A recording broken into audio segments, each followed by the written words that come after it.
Okay, the microphone is back on. Good morning, Gary. Are you off today or you have to go in? You're off, your week off has started, right?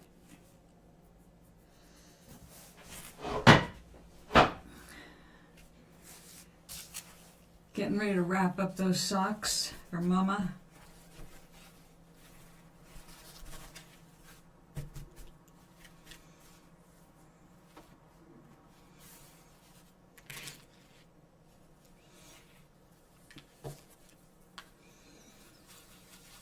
I'm so glad that your mom has learned to respect you as well as love you.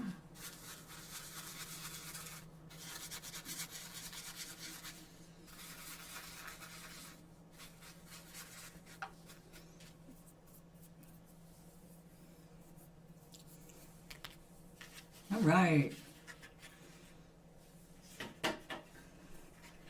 So what are you doing to treat yourself on day one? Before, the travel and all that begins. You have yourself a good cuppa.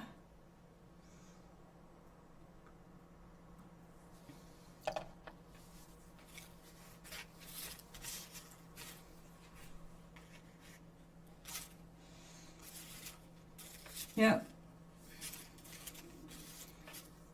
They always recommend don't go the day before or after a major holiday.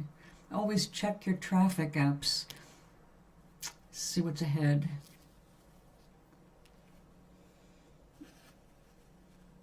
You're still in bed? That's a good way to start off your week's vacation.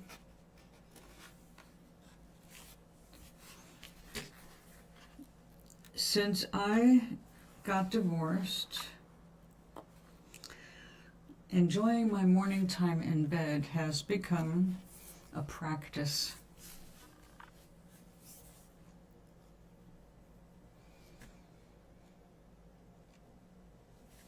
Oil and oil filter, always. No use in doing one without the other.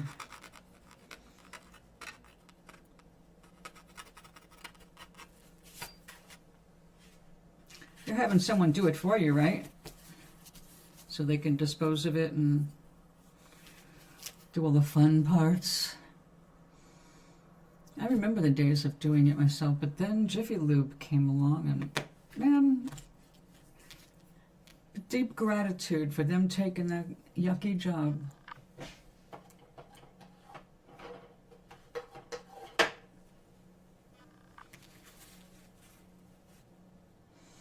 Well, you are now. Enjoy it. Glory in it. Bask in it so that you remember what it feels like, so that you will attract more reasons to feel like that. That's the whole idea. Feeling good? Get into it. Don't rush through it. Get into the good feeling. What you've done in the past is not today, right? Today, right now, we're chilling.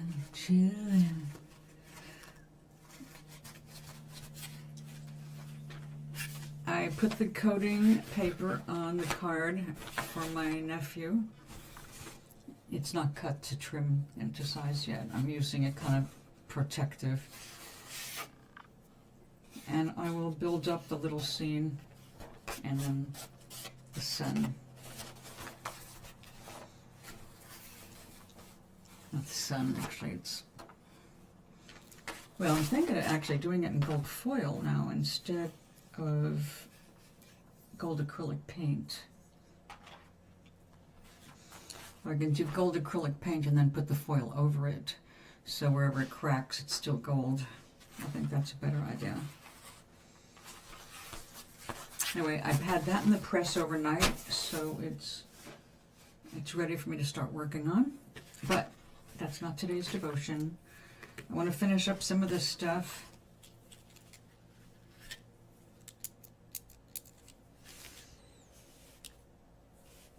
Now, when I get up in the morning now, I have have my meditative time, which is the chill time when you first wake up and you're comfortable. Even if you have to go pee and go back to bed, just like get chill and get into that for a while. And sometimes I'll listen to a meditation or a hypnosis session, and then I will get up and get my tea. I did black and white. Were you there for that? I still have some. I haven't finished it. It turns out that the black sesame is a heartier, because it's a heartier sesame because it's got the, it still has its external coat on. And that makes it higher in calcium and fiber, but it does require more chewing, and it doesn't have the same mouth feel as the regular stuff that I use. Excuse me. Did I show you the black and white? Because it looks really cool. But if you eat any in front of people, you are going to have black stuff all around your mouth. After you eat that stuff, you've got to go wash your mouth out.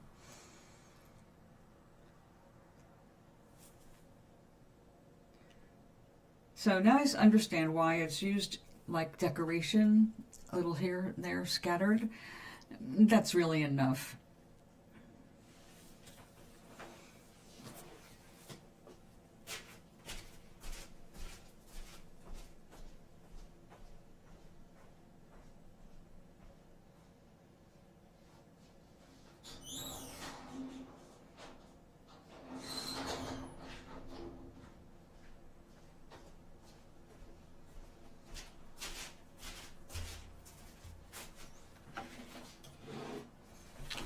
It really is pretty. The way it gets so shiny from the maple syrup, you know, because it's candied. Isn't that beautiful? And it's delicious. But I'm not going to do any of this at the moment because, like I said, I'll have to get up and go brush my teeth. I won't be able to smile.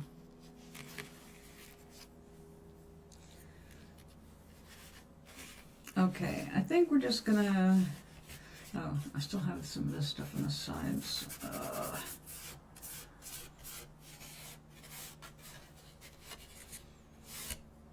That'll teach me. I did not want anything with coloring, but at the time I bought the latex for my watercolors, I couldn't find any that didn't have color in it. And I remembered the years ago one that had a little bit of azo yellow in it, I think, and that stuff stained like crazy. It wasn't supposed to.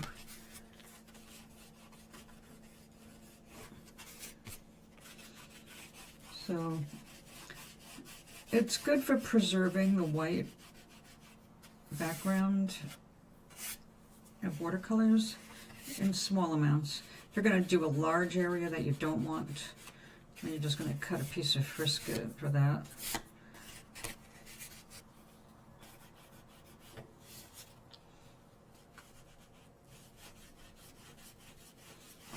This thing apparently does not like to go backward. Oh, there you go. Okay. It was fighting me yesterday.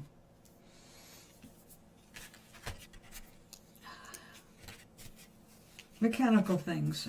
Actually, it's not mechanical. Mechanical would have to have another moving pot.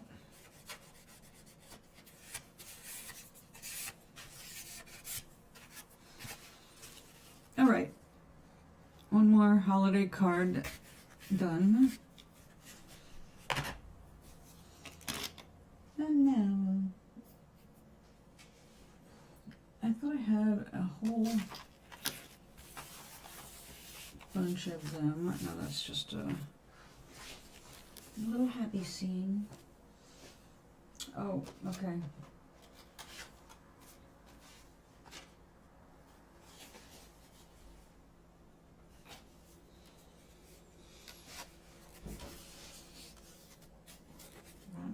to cut up. These are to paint on.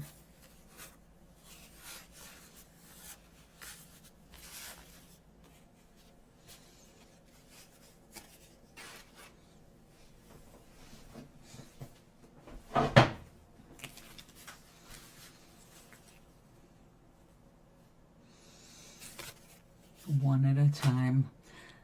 I can't do massive amounts like a factory. You know, just keep knocking them out.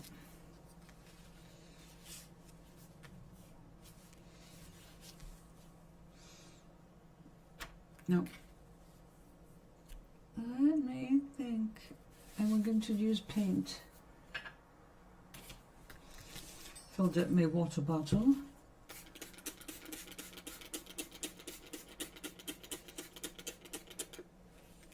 Happy greens going. Oh, sorry about that.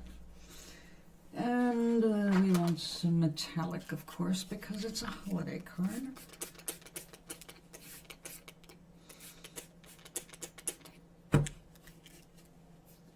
I think I'm allergic to one of the things, one of the colors in here. Every time I paint, my nose starts up.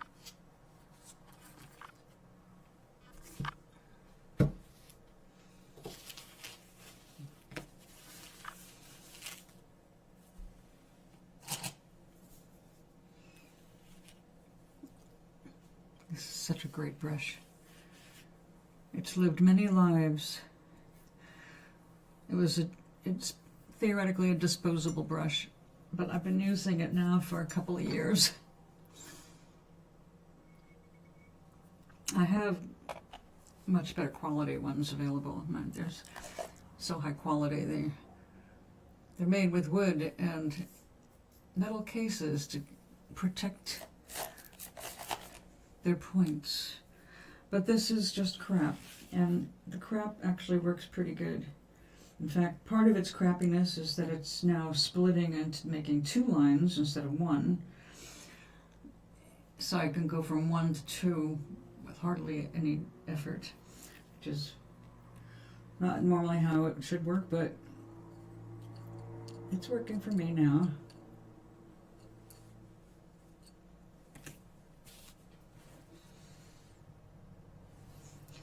All right, let's get the outline.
How many lives?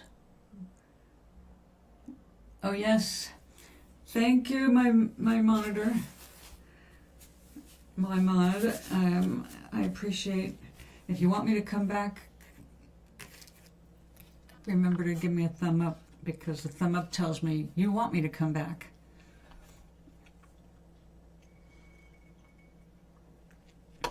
I appreciate it.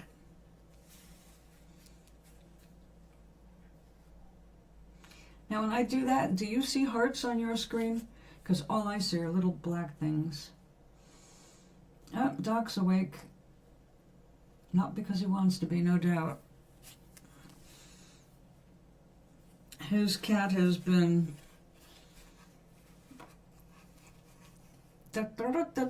waking up before the dawn with the bugle going, you know what I mean? He's still a young cat, so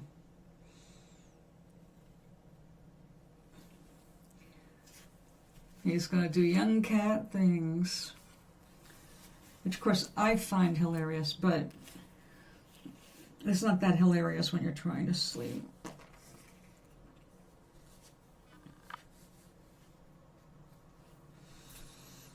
That's usually when we want to kill.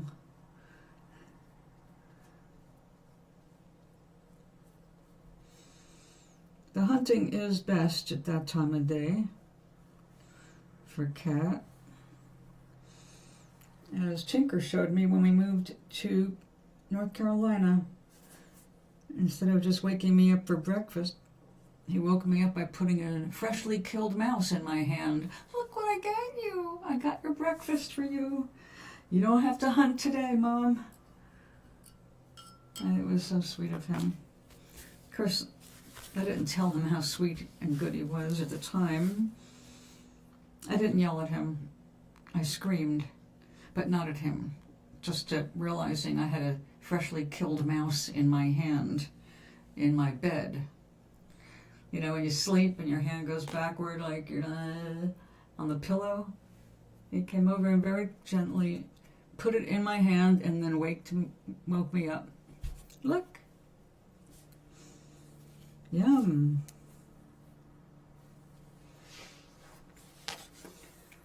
I'm sure a scream was not what he expected as a reward.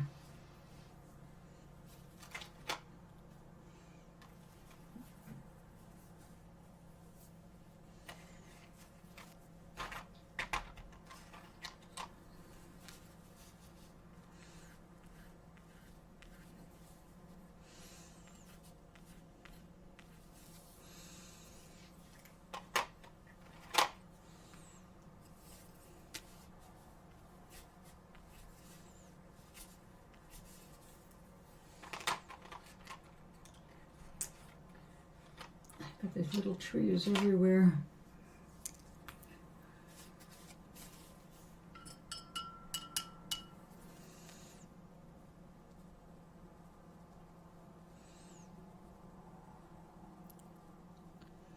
So this morning, I was going back and forth whether I was going to do a painting stream or if I was going to go in the kitchen and get an early jump on my lunch.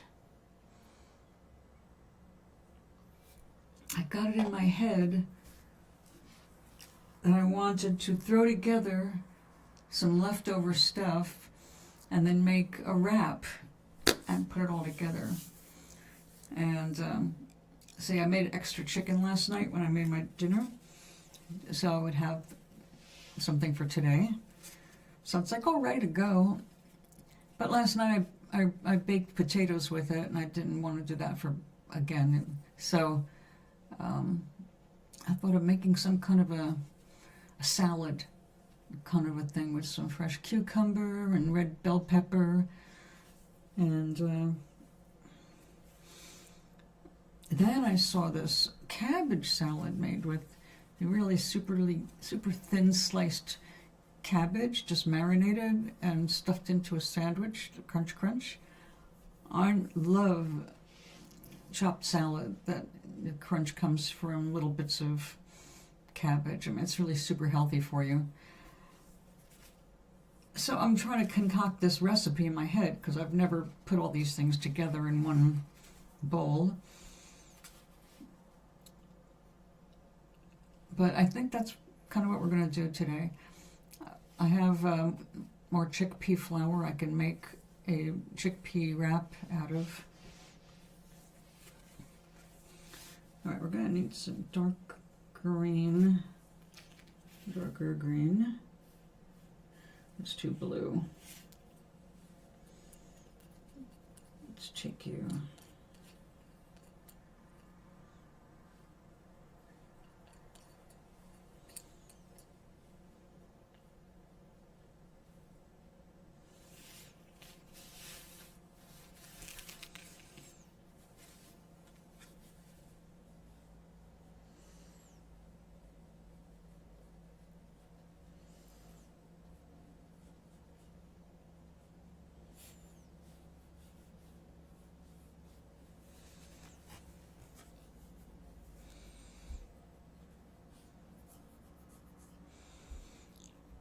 What else should we put in there? Some purple, maybe?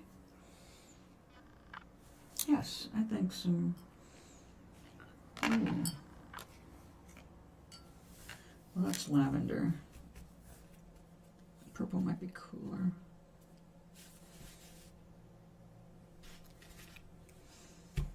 Well, hello there, Sancho. And yeah, crunchy cabbage is good on fish.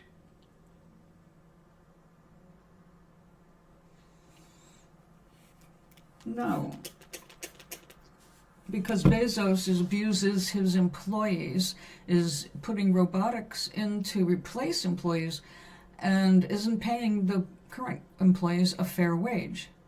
So fuck Bezos. It's got nothing to do with space exploration. He and Musk are in their own personal competition.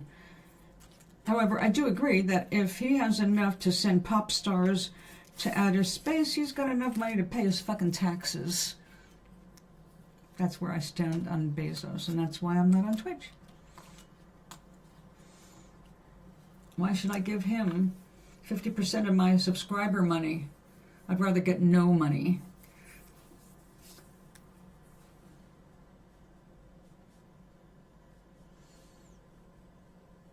And that's why I'm back here, because I have no intention of monetizing my streams.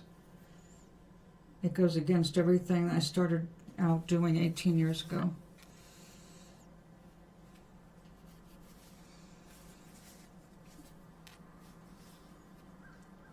So what made you think of that? Were you over on Twitch today?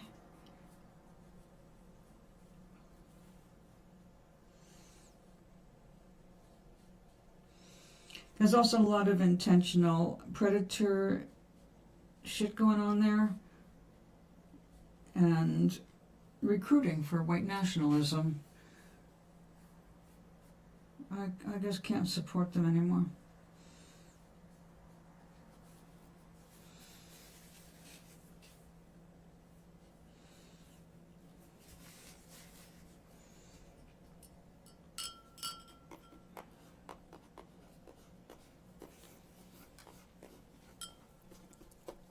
Well, you have heard what I said, apparently. I started doing painting the same night that Jeff Bezos sent up his first rocket. That was when I stopped giving advice for free and started painting.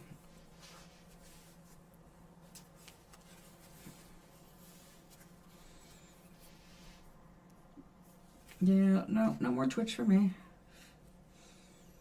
I'm doing great without it.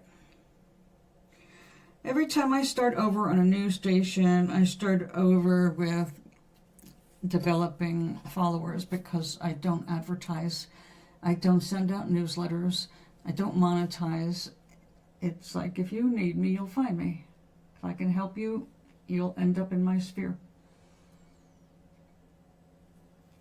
There's billions of others to go to if I'm not the right one. So I don't have to go looking for people.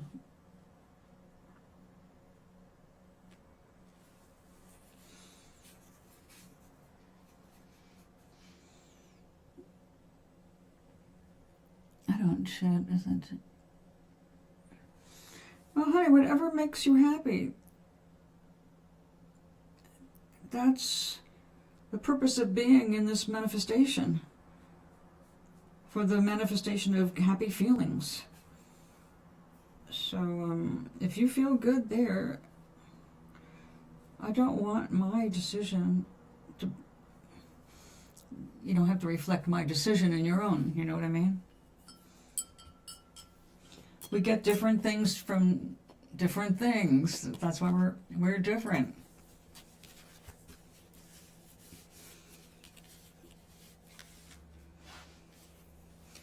When I started this health thing 18 years ago, it was to educate people about the psychic worlds. Not from the point of view of being a spiritualist, but because of all the fraud going on, and I was trying to teach people the difference. That's why it's important for you to tap into your own intuition. It's important for you to hear your own inner voices and listen to your own inner guidance instead of turning to other people to give you that. And I was in a world and making my living from telling people their futures. But the only time you can tell a person their future is when they're not making changes. They don't make any changes in their behaviors, their habits, their choices. They have patterns. It's easy to read patterns. It doesn't mean that's your future.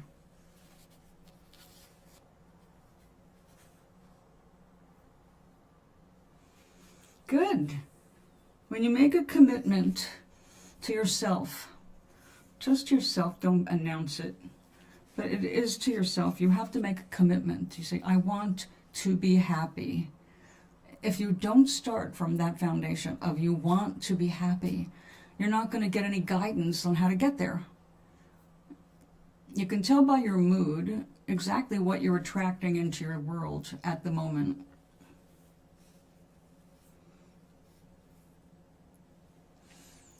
I watched the World Series baseball for real. Awesome. I don't keep track of sports, but there was a point in my life when I paid more attention.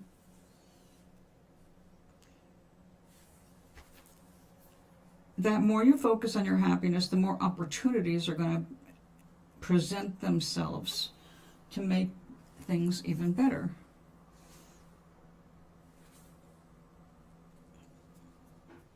The problem that we have as humans is the brain is a repetitive little instrument, and it likes to hold on to what it already knows rather than reach out and get some new stuff. Fortunately, a lot of people are curious, and they are always reaching for new.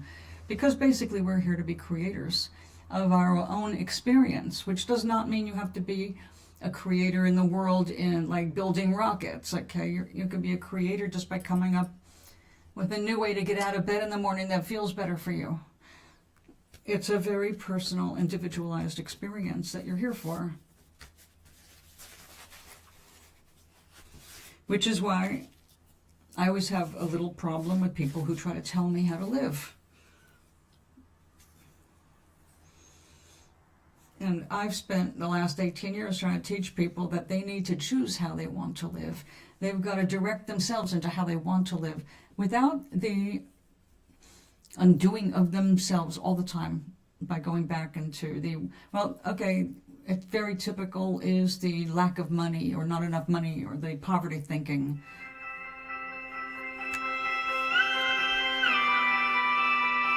I can't take that right now. That's Gloria.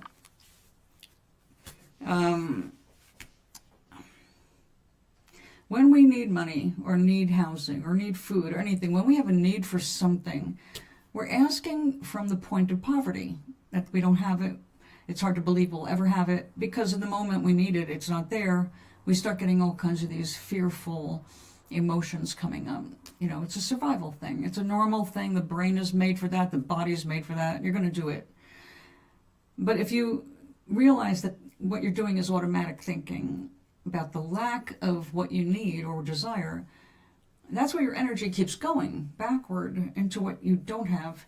So it's really hard for people to get at the hang of turning their thoughts around and turning their energy around to the positive side of it. So like instead of thinking, I need to win a lottery to feel secure, if you understood that every time you need something, it's there. You don't have a need to like sit on a pile of anything, because as you need it, every time you put your hand in your pocket, you pull out with just enough money to buy that one meal or pay that one rent. And excuse me, as soon as we start getting fearful about, well, where's the next one coming from, if we're not sure about things, then that's not going to help our situation. We're going to make ourselves sick. and worried, and when that happens, we're not clear. We can't hear our inner voice saying, hey, if you just chill out, there's going to be somebody who's going to pop, you're going to pop in their mind. They're going to say, hey, I want to go see that. And they're going to bring you lunch. You don't know that because you're stressing. But if you get to that chill place, we got all kinds of things possible, all kinds of things lining up around you, because we have access to the entire universe. And you've only got access to what you're seeing with your eyes and what you can imagine in your head.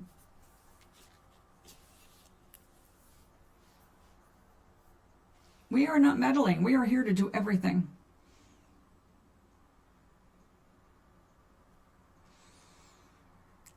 There's no meddling. Every part of this universe is part of us.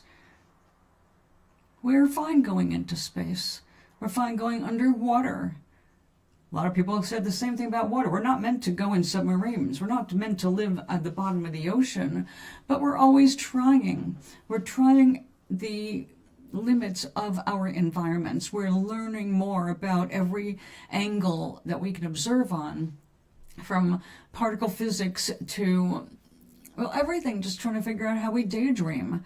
All these things are creative processes, but we carry on unconsciously. We're programmed from very early.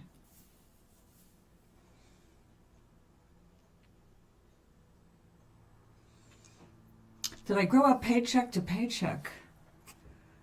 Yes and no. Yes and no. I always had security, even when the adults were freaking out about insecurity. I never went without a meal. I never went without clothes, and I never went without housing growing up. So it was more projected fears because of a divorce. My father was a door-to-door salesman. He looked for all kinds of things to love, but he was really good at talking. Guess where I get that from, right? Dad sold Bibles door to door. So yeah, there was that religious thing in our family. But that came mostly from my mother's family, which is very, very religious. They're gone. But then my father started selling encyclopedias door to door. In the meantime, because door to door is an insecure job, my mom worked part-time as a bookkeeper, and so she was working a little. And then, of course, there was me. And a few years later, the next, and then a couple of years, and a couple of years. Okay, so they ended up with 4 kids, and at that point, things exploded, but not because of money. My grandmother was a crazy woman, always about money. My mother was another kind of a person, but there was always that fear of there not being enough money. We had modest incomes, modest living, nothing lacking, So I was very fortunate. But it was paycheck to paycheck. If you look back and when you were selling things door to door, yeah. How much you sell that week? Well, that's my grandmother hated my father because he was working door to door. But then he got ambitious, and he did start his own company, and he ended up with his own publishing company, and he ended up being a millionaire by the time he was 31. So, yes, there is a point where you can, well, it used to be easier to pull yourself up, but as far as being on my own, it's always been paycheck to paycheck, because I ended up homeless at 17, and by the time I was out of the house, things were very rough for everybody, because we were involved with a court case against a cop, and it cost every penny the family had to pay for lawyers and lie detector tests, etc., etc. So that pretty much drained us dry. And at the same time, my father was trying to rebuild the company. So yeah, a lot of stuff. It's been interesting. So we went from rags to riches, back to rags. And on my own, I was prepared to go to college and ended up being a waitress and then a songwriter. And since then, I've just really, like I said, it's always been paycheck to paycheck. I've just never resented that. It's always been, you don't always love the work that's available, but I was always curious about things. So I found something good wherever I went. Every factory I worked, every restaurant I worked. The biggest problems in those places were horny owners that wanted more than your work. So there were obstacles as a female.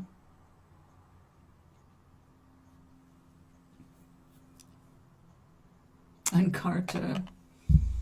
Oh yeah, that's right. Yeah, that would have been nice if they really helped people more with that. But then we got the ambitious project of Wikipedia, and I donate to them every year. Not much. I don't have much to donate. But I like knowing that they're there. And really, Wikipedia was the ultimate goal of the internet, a place of shared knowledge, but no one thought about the fact-checking part of the knowledge. It's really funny. I've got a sister, the one that voted for RFK Jr. through Trump. She is very prone to conspiracy theories and bullshit, quasi-scientific crap. Now, something popped up in my feed today, which apparently we get some of the same crap in our feed. Oh, I love Wikipedia, definitely.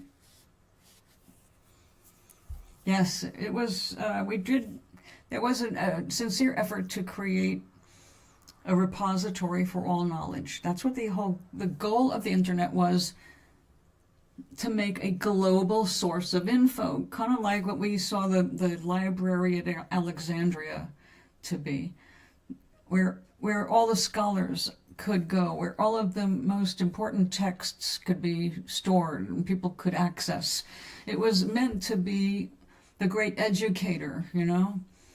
And because corporations got their way, and our First Amendment rights of free speech, a lot of laws just were not ready to take on the challenges the internet would give us with misinformation, deliberate propaganda, the predation of children, a lot of stuff we just did not anticipate because it just happened so fast, which is my concern with AI. I'm not anti-AI by any means. I do want to see it used wisely. I believe that we're moving too fast because, now, when I say too fast, it's the too fast that's being hysterically created by those who want most of the power on the planet, which includes Bezos, Musk, Thiel, Palantir, whatever, the big prison people. They're all about making sure they can keep tabs on every single human, everything you do. And that's what those data centers are being built for. They're even talking about doing their own nuclear power to run them because they use so much freaking power. It's one of the reasons a lot of the power has gone up in the private sector. Yes, exactly, Sancha. And that's the problem with it.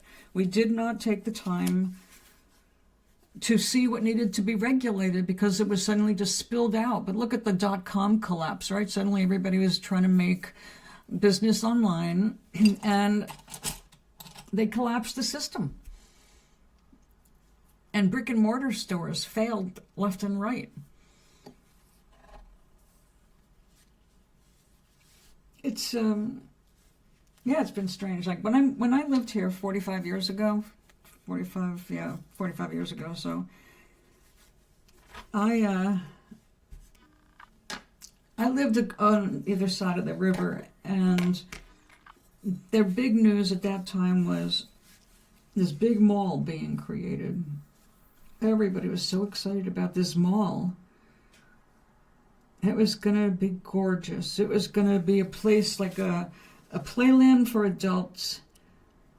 You could hang out there all day and not see everything. It's like, wow, it sounds like it's going to be gorgeous. And then I moved to California.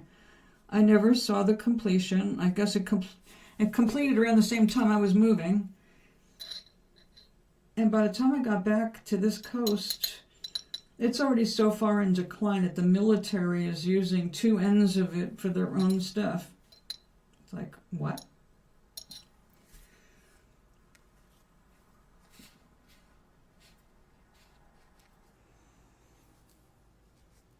So to this day, I've never been there, and now most of the stuff isn't there anymore anyway. So things change always.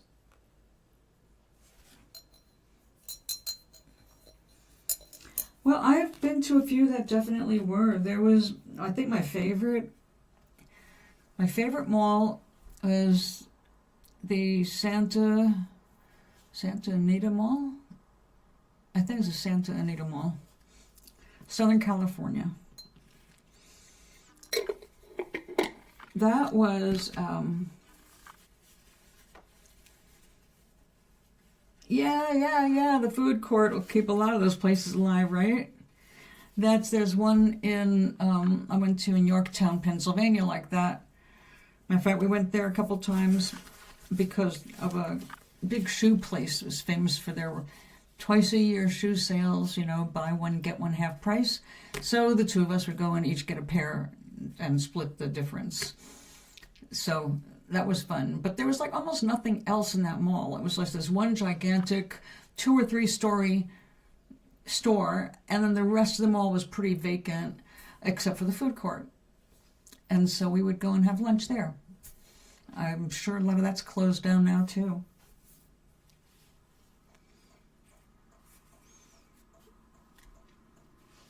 Yeah. Well, that was one of the things I was thinking of when I came back to this coast. I thought about the malls. I said, well, I don't have to worry about exercise because I can go to the malls. Get a bus, go to the mall any day. The roads are clear for the buses. Go walk around, have lunch, and then go home, and you'll have your exercise. And it turned out when I got here, no malls are left. I have to go to a casino to walk around in the winter. Oh, how cool is that? Macy's and Sears. You're right, Gary. At the Crystal Mall? What do I get on my... Every time I sit here, I get some of this paint or something on the end of my nose. Well, if it's green or purple, let me know.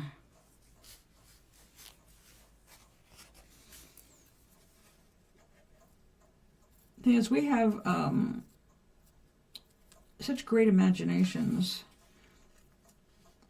If we don't let them work against us, where we start to imagine the worst possible outcomes instead of the best, then we will create better opportunities for ourselves.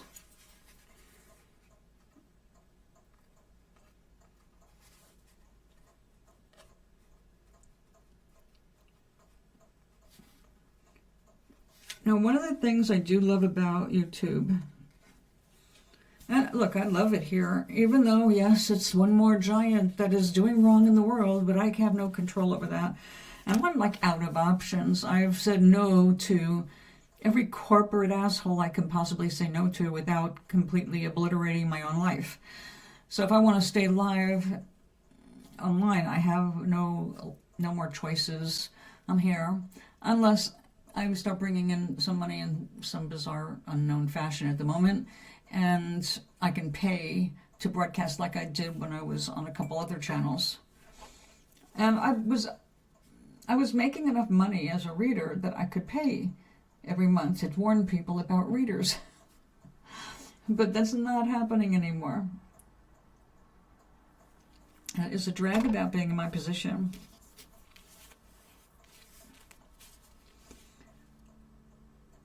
Oh, yeah, yeah. Well, as long as you're trying to get your blood moving, because my big problem is my blood has stopped moving as much as it needs to move. And I have to admit, last night was hell.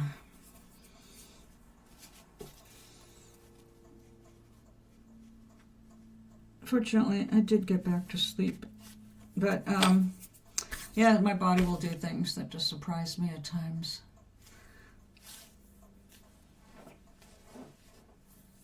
All right, we've got some cute little ankle there.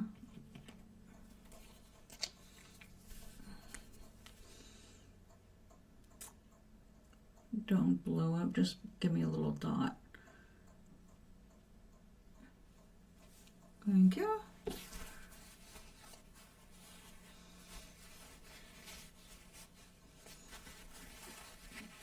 Let me see what you're saying here. The sun just came out over here. I had decaf earlier. I'm having tea. I already had to get up, have breakfast. Although today was a cheap breakfast because my brain was really focused on lunch and what creative thing I could do for lunch, which is not good if you're trying to think of what to have for breakfast. So I ended up having cold cereal. I was lucky enough to still have some fresh milk in the fridge. I don't always have milk in the fridge, so I had like, I don't know, 2 or 3 bowls of cereal, 2 different kinds. That's one of the things that we get in our poverty box, I call it. Depression era food boxes they give out to the very poor old people once a month.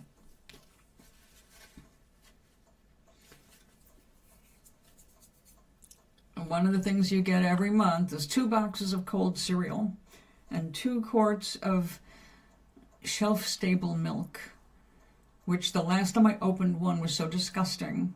It was lumpy. It wasn't sour. It's just like settled in the bottom. It's like, ugh. No, thank you. I'll do without. Actually, what I did to store for the winter, I got a bunch of powdered milk. So should I need milk in winter, I've got water and I've got the powdered whole milk. Doc sent a video. Oh, he's got me with a wildcat again. It's got eyes like, who's that guy on the British Bake Off? Paul Hollywood. Okay. Doc, are you up? All right, let's see if I can show you. She's got a better smile than I do. She's got all her teeth. Thank you, Doc.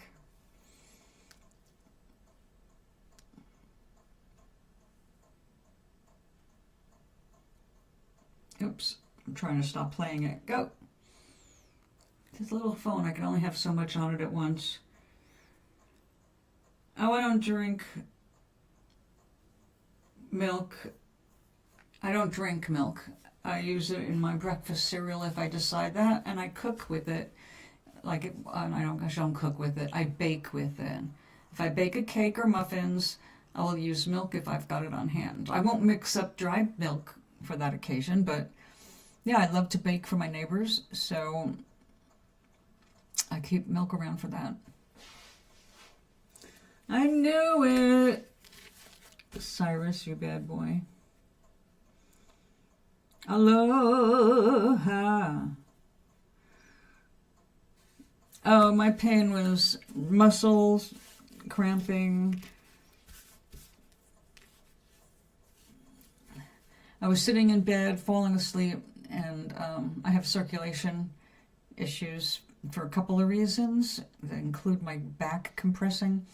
So I was dealing with that, but then my one leg just went like, yeah, bad. So I got up and I'm bopping around. I'm trying to do some Tai Chi and stretching, and it's like, please relieve this. And then I got that under control after about 20 minutes. And then my right foot, which has a bunion, started cramping. Like, I just could not get it to relax. And finally, the trick to foot cramping is sometimes massage, but most often it is actually your shin, your calf. Those muscles there, those tendons, are tightening up, and so you've got to put your foot against the wall, like your toes up against the wall, and kind of just stretch. It's easier to show than, but anyway, I got it stretched out finally, and also I took an extra potassium. Figured, could be.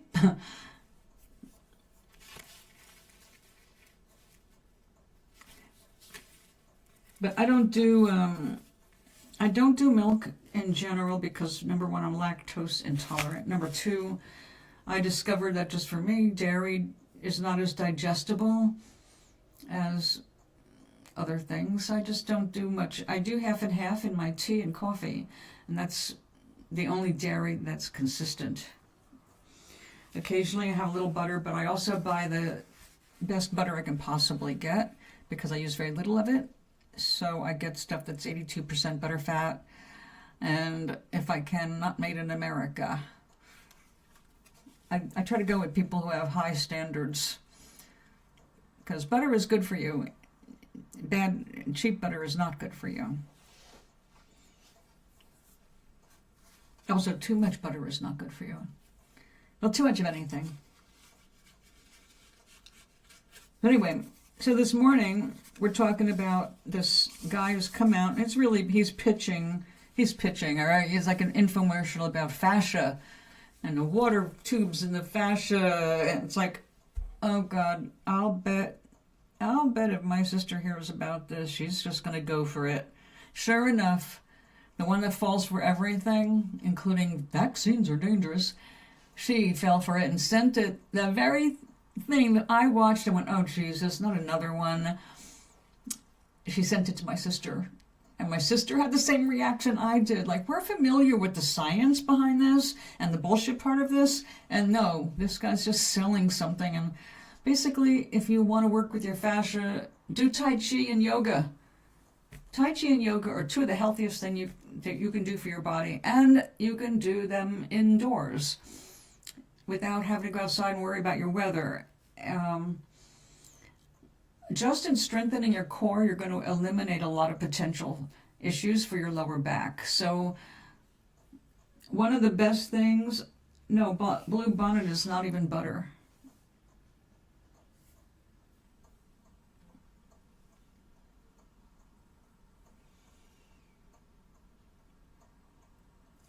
Yeah, it sounds like you're not getting the right electrolytes, but your diet is generally not the best. So the first thing we have to look for when anything goes wrong with our body is our diet and our exercise or lack thereof.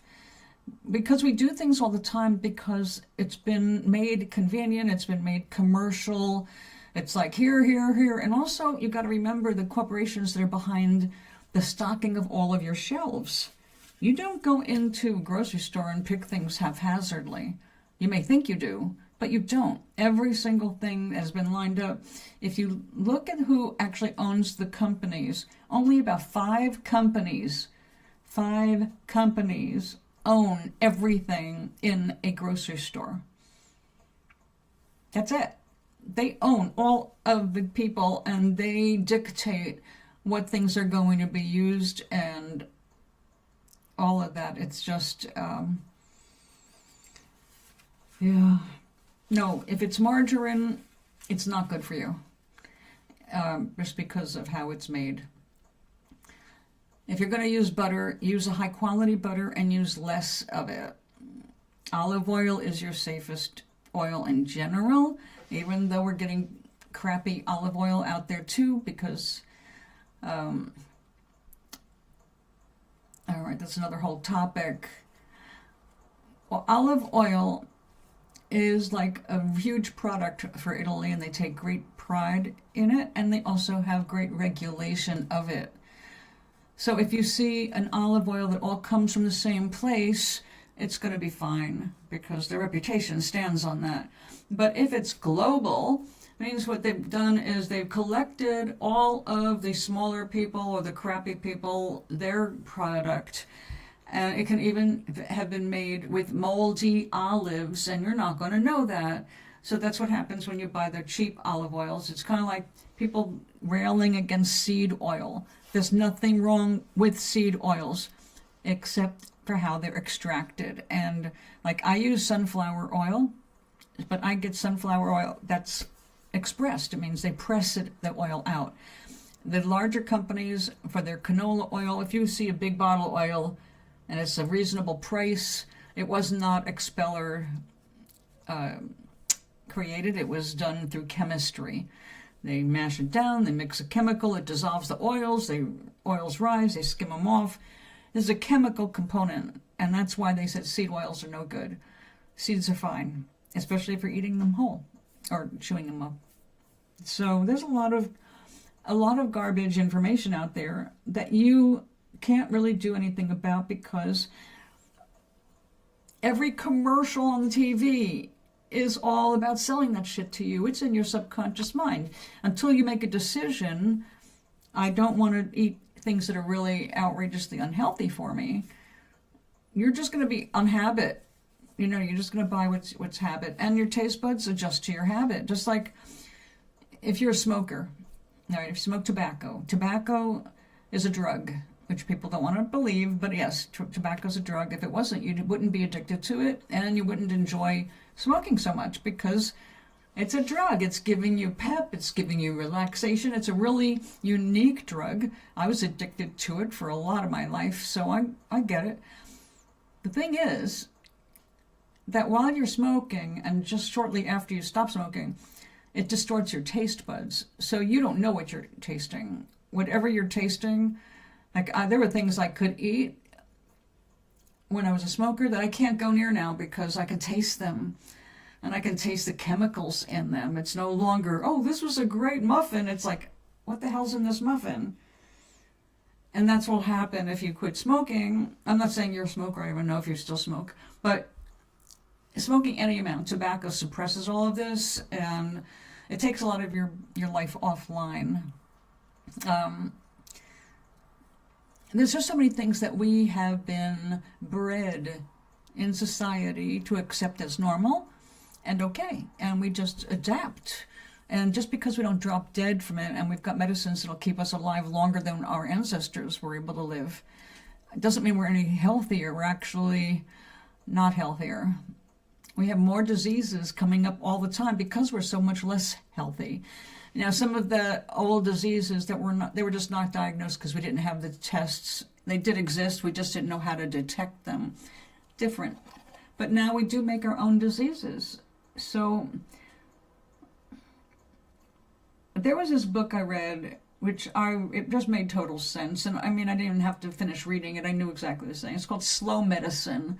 Basically using your foods and your knowledge of herbs to keep yourself healthy. And it's a process. It's like you eat, like rosemary is good for your memory. It's good for a lot of different things. But it's not going to be great if you just sit there and pop capsules of it. The idea behind knowing how healthy certain things are is like add them to your diet. If I have fresh rosemary around, I will tend to use it more. Like if I make potatoes, I'll cut some up. Make a soup, cut it up. Stew, take off all stems and throw them in. You know, you find ways to use your medicinals in your normal day-to-day life. So you maintain your health, you're maintaining balance rather than trying to achieve it after you've gotten sick. It's much harder to recover from being sick than it is to prevent getting sick in the first place. Well, I would hope so. You do, look, just because I smoked, I'm not saying I didn't taste food. I didn't taste food truly. I tasted food. I had favorite foods, but that's what I'm saying. It's like, I used to love, what are these cupcakes with cream in the middle? Anyway, I used to love those things. And then about a year after I quit smoking completely, I had one, and I was so looking forward to it. But all I could taste, past the first bite, which was like, Happy Land. It's like, oh, it's got a strange aftertaste. I was starting to pick up preservatives. It's like, that doesn't taste like this when I make it from scratch, because they're using things that they have to add to make sure it is going to sit on a shelf in a store for a long time. It has to go from the factory someplace in the country or out of the country and travel and then go sit on a shelf and wait for someone to buy it. But before it goes on the shelf, it's in a warehouse. So, I mean, things are built up in stockpiles. That's why when we have a bad crop, the stores are not immediately emptied of your canned potatoes, because there was a warehouse full of them that's still leaking out into the public. But then when that runs out, you're going to start to see the stuff that's having a problem. So yeah, I was tasting foods. I loved food. I've always loved food.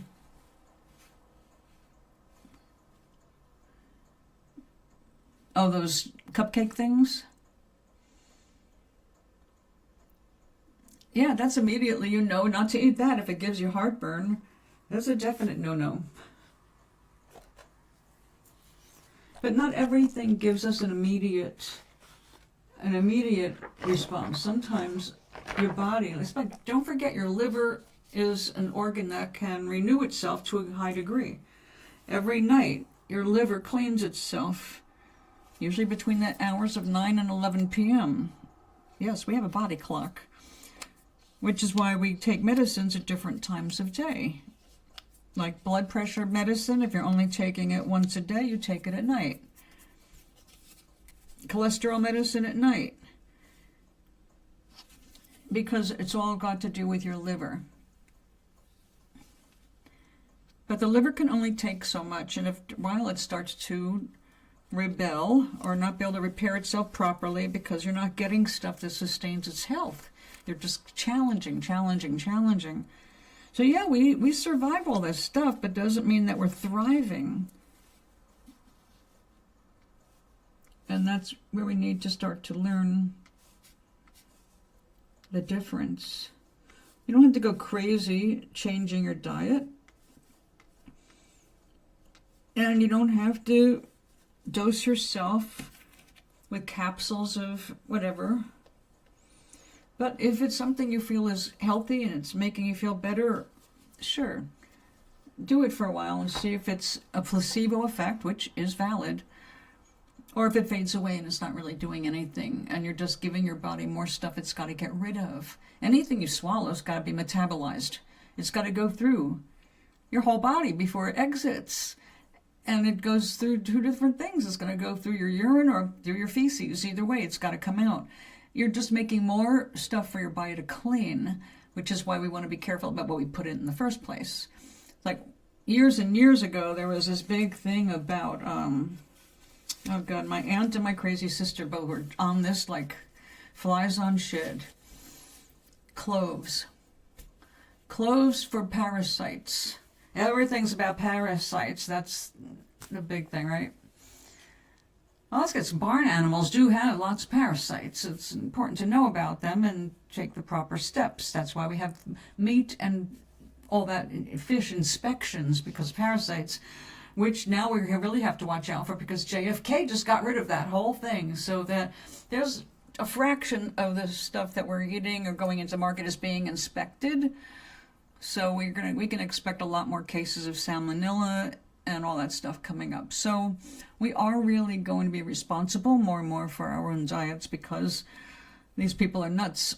They're just all about deregulating, not your nervous system, deregulating their corporations. As it is, you would be so disgusted if you knew what institutions get and hand out to your little old relatives in nursing homes and hospitals, people who are trying to recover from illness. The stuff they get comes from, I mean, not everything, but like ice cream is one of the things. Their dairy, it's coming from little unregulated, barely noticed places out in the boondocks that are just filthy, and they're not inspected. No. They've even failed inspections, and they're still allowed. They're very rural. They're allowed to keep going and putting all that shit out into the public. Nobody knows about it. That goes to jails. It goes to hospitals. It goes to nursing homes. It goes to people looking for cheap stuff to feed their people with. So all of this is out there, which is why we need to be aware. So we can be healthier. We can do better. It's not just our food, it's our frame of mind. If you sat and said a little prayer, remember the old days? Well, I know I grew up with it, and I've seen it in movies. You say grace before you eat, right? Say a little prayer, you say thank you for the food, or you bless the food. There's all different things, but it's always about blessing the food. And whoever made the food, there's a bunch of different blessings. But you know about that, right? The thing is that that's really a good practice. It's not magical. It's when you sit down and pay attention to what you're going to put in your face. It's going to do your body better. Way better than people who just automatically shove things in their mouths and they don't think about what they're eating at all, other than, that's all right. This was cheap. That's fast. So, my cooking history is pretty long, being 71 now. A lot of that cooking changed over the course of the years and different husbands.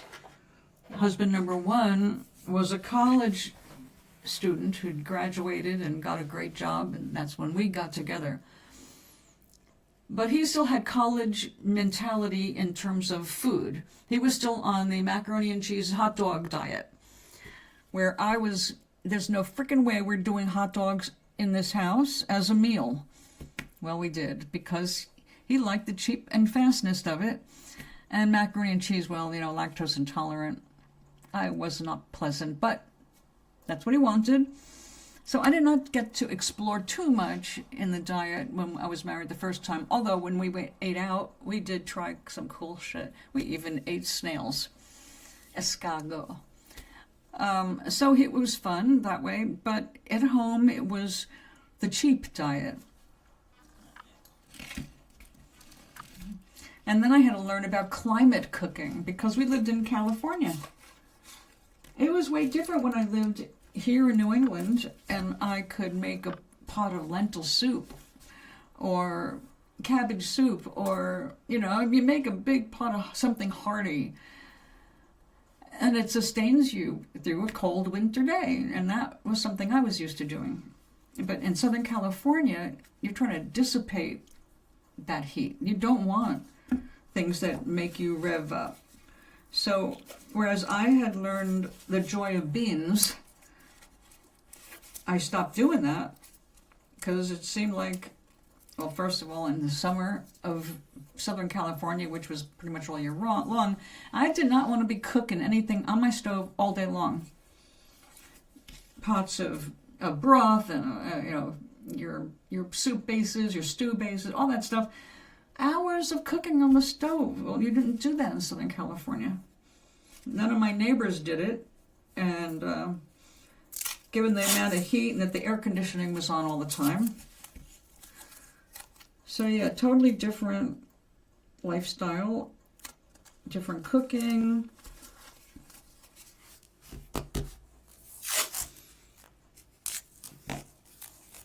But now I'm back in New England, and my biggest challenge is no freezer space, because I can cook and I can make it almost free to eat all week if I had room to put stuff in the freezer, because nobody wants to eat the same thing every day.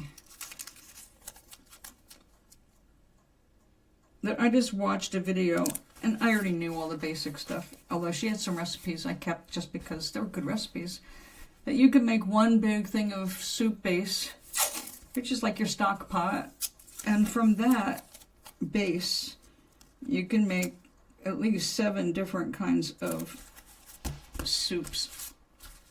that are extremely delicious and sustaining and healthy. And when you do it that way, it costs almost nothing, because all the really good stuff that makes a good healthy pot of food is super cheap. It's not like going out and buying a steak. I just looked at a steak for big enough for like me with a good appetite. $35 for one steak. Fuck that. I can go and get a pound of lentils for 99 cents and make enough to feed 6 people. Big difference. So if you learn your ingredients and you learn a few cooking tricks, you can eat well. You can eat very well. Doc is sending me video after video. We'll have to get back to that.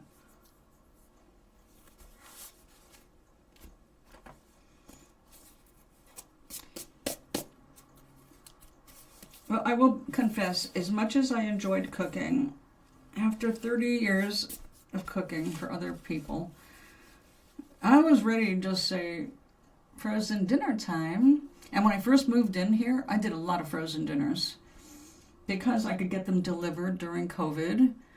And my kitchen was too expensive to heat, so having something in and out of the microwave that I could bring back up to my bedroom sanctuary, that was delightful. But all that frozen stuff is full of, well, it's not even some of the stuff that's processed without much in terms of preservatives. There are other issues with that mass process, quality control, even what you're getting in it, because when you're moving fast enough to make millions of meals, you're not moving slow enough to catch little rocks and things that get into the processing. And you just don't know who is handling your food. I think people have some kind of idea that these factories are full of sealed units that never see or get near a human hand or snot. Because, you know, when they work in a factory like that, they're supposed to be covered up. I worked in bubble gum making. I loved it. But it wasn't a hard job. But you have to watch that. Even bubble gum, you had to sit there with your hair covered, your body covered. We got complete white outfits to go into the work area. So booties covering our shoes. So we were as clean as we could be. Nevertheless, even though you were clean, one of the jobs in the bubblegum factory was unwrapping gum that didn't make it through the end process. Like your gum is cut up and each piece is wrapped individually. Then it's put into a little tube. And sometimes that tube doesn't seal properly because it's a heat seal thing. And if it doesn't, it's loose, you can't put it out for sale. It doesn't go. So you've got to sit there on a barrel and take everything apart and take every piece of gum out of each little piece of paper and put it in a barrel. Which means there are like 3 or 4 people sitting around a barrel doing that. Some people, you know, they don't wear a mask. Some people forget. Some people are just not as clean as you'd like other people to be. You can't control everybody working on your future food. It's just something people don't think about because we're in the habit of not thinking about it.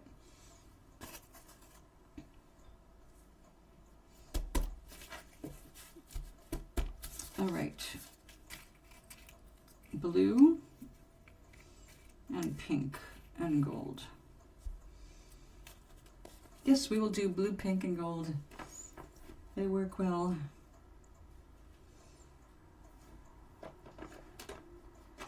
If I can get them without spilling other things.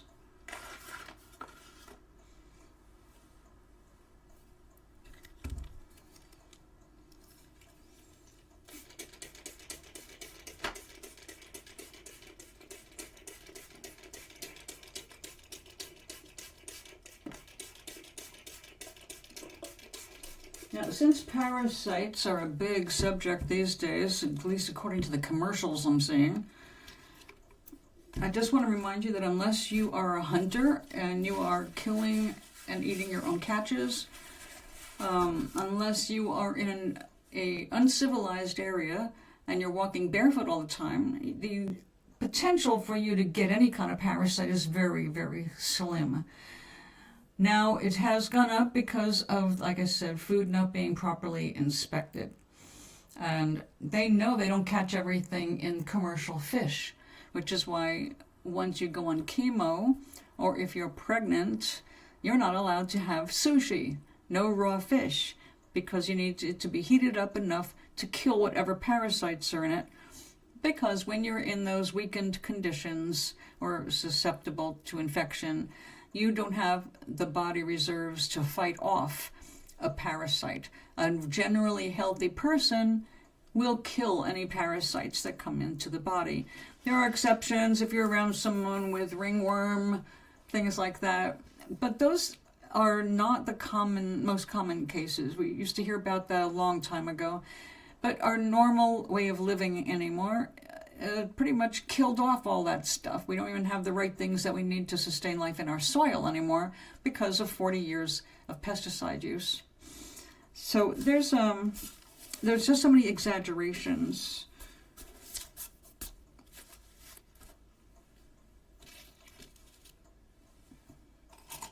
But if you think you have parasites, your doctor can test for them and see if you do, and if so, what kind. Mind you, we have thousands, every human on the planet has thousands of bits of DNA that still they don't know what it does, and thousands of viruses in our bodies that we don't have a clue what they do. We don't know why we're still carrying them, but we still keep carrying them.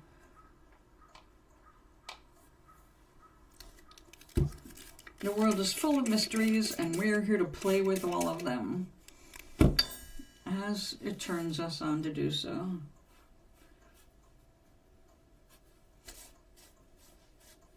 Let's pick up a little bit of that extra. Oh, crappy paper has resistive spots in it.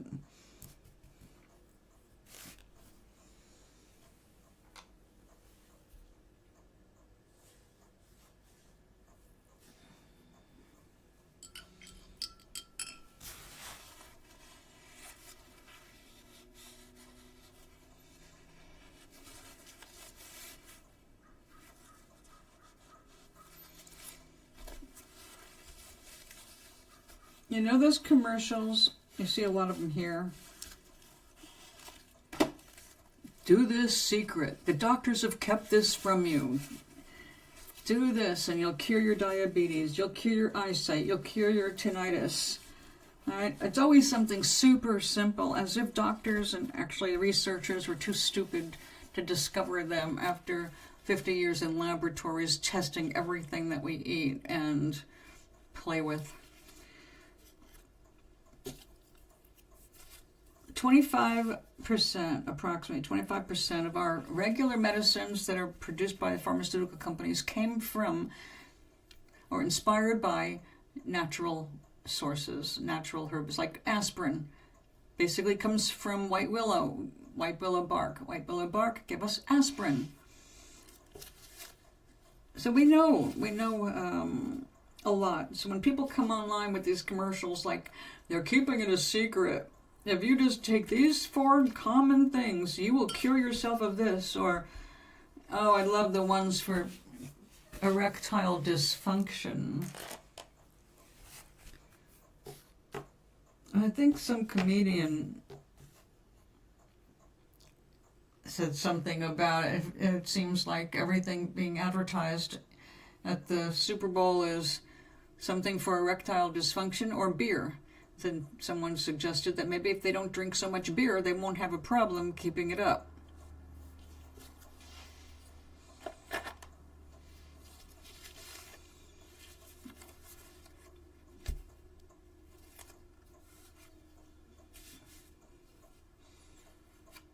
Remember the expression, common sense is not common? There you go.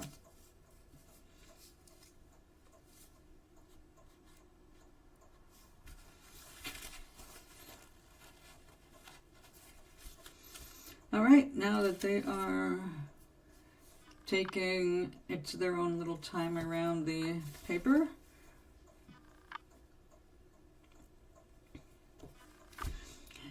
we will do some more. Let's have more of that dark blue.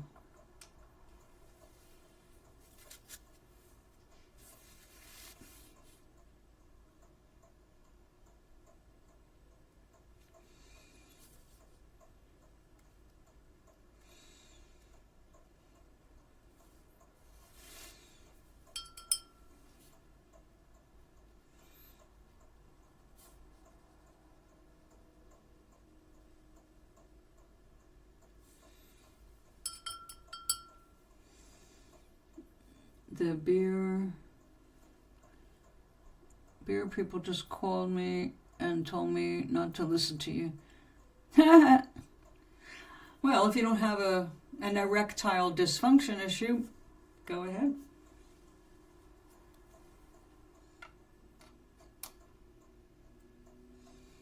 The truth is, any alcohol affects how well you sleep. Ironically, because it'll knock you out to help you sleep, but it actually dehydrates you. It puts all this pressure on your, again, you're eliminating organs, your kidneys, your liver, and it disrupts sleep. Now, they know this scientifically. As a matter of fact, it was just last year that it came out that any amount of alcohol is a toxin to your liver. There is no safe amount. That feeling of getting a buzz is actually your cells dying, and your body's saying, I'm dying. But it feels good, so we keep doing it, right? Hey, believe me, I used to be a drinker. I loved my booze. I loved it. I stopped. But it is an actual fact that alcohol is hurting us. So, because the alcohol industry was already fighting the cannabis industry,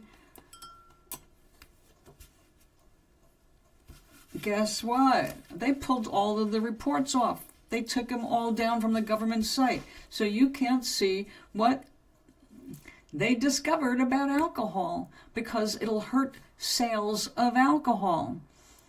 Okay? This world is not set up to keep you safe. It's set up to get your money. Period. It doesn't care if you die. Yeah. Like I'm not judging and I'm not preaching about alcohol. We have justified the use of alcohol because fermentation happens naturally. It's in the Bible. But how do you think it got in the Bible? Because people like imbibing, and it's used in ceremonies. And I mean, look, I grew up with the Passover Seder. The Seder, one of the things is you got wine. And one of the things I loved about a kid is I got wine. So we love our booze. Animals love getting a buzz too. It's very common for animals to get drunk on fermented fruit. Stuff rotting on the ground. They're hungry, they eat it, they get buzzed. Sometimes they can't even move. Monkeys fall out of trees from getting so high. Birds get drunk on it. It's a phenomenon that's universal about it. But scientists have been looking like, well, why do we get high? What is that sensation? Because the idea being that if you can reproduce, believe me, pharmaceuticals been looking for this. If you can make a pill that makes you happy like booze does, but doesn't cause the harm, hey, but to do that, they've got to study what booze does and why you are having these euphorias. And they found out, oh, you're euphoric because your body is dying, literally dying. It's like, oh, well, that sucks. Makes you less likely to go and finish that nip.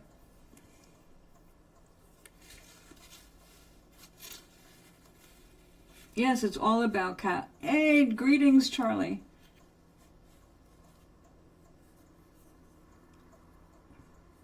Good to see you, sweetie.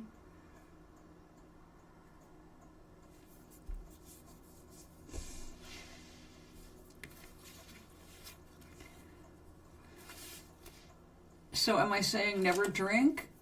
Come on, I'm not going to tell you what to do.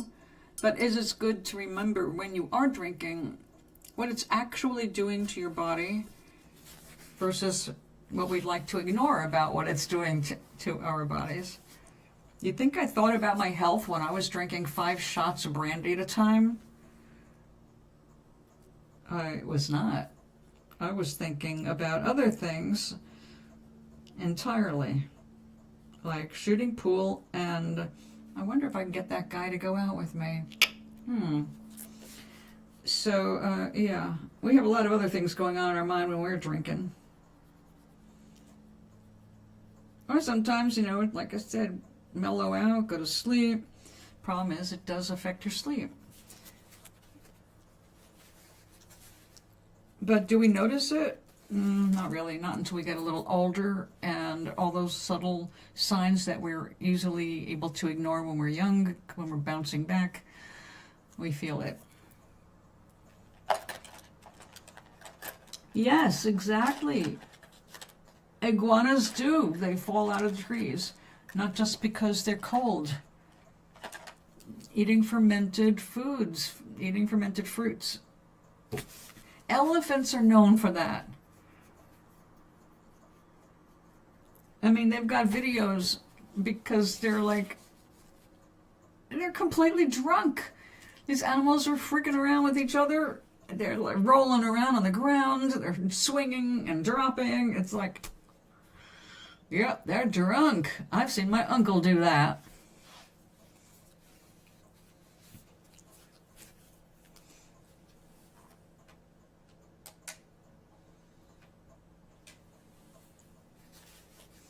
So Charlie, darling, last we left off on you were going to go out to lunch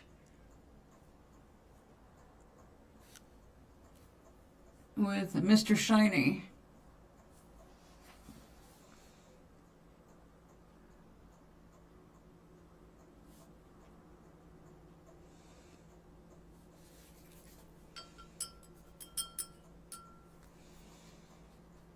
And then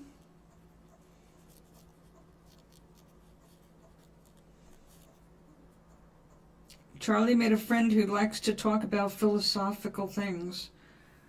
And they're taking a philosophy class together. You did? Oh, you had dinner. Oh, not just soup.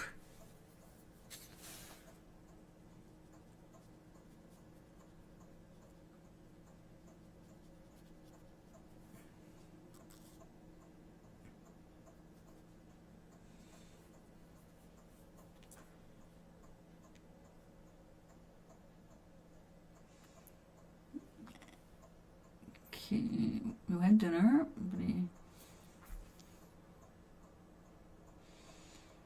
Oh. Well, then get to it. This is not a choice now. You're committed to the class. Finish it. Come on, baby. You want more options available to you in the future. Well, you're creating some of those now.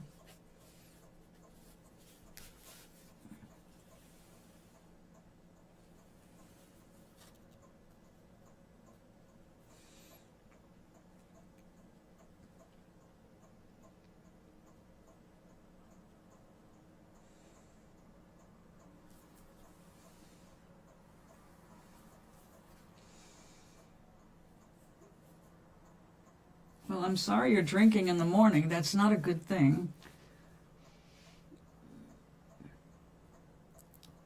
I don't know what gush is, but I know that drinking alcohol in the morning is not a smart thing. You haven't even had a normal breakfast.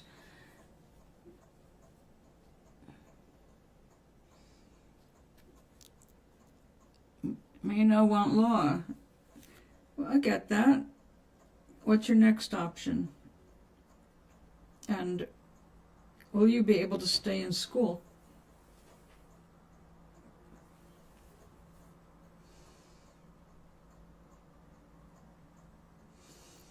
Oops, that was a little dark.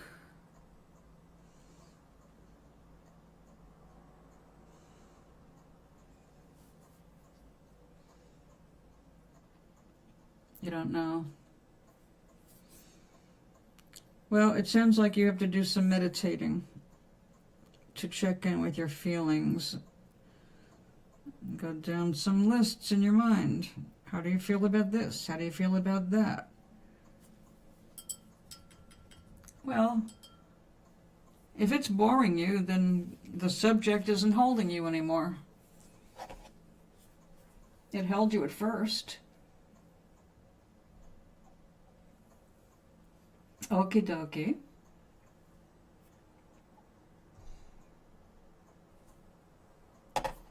Remember, darlings, if you want me to come back and do another stream, please remember, thumb up.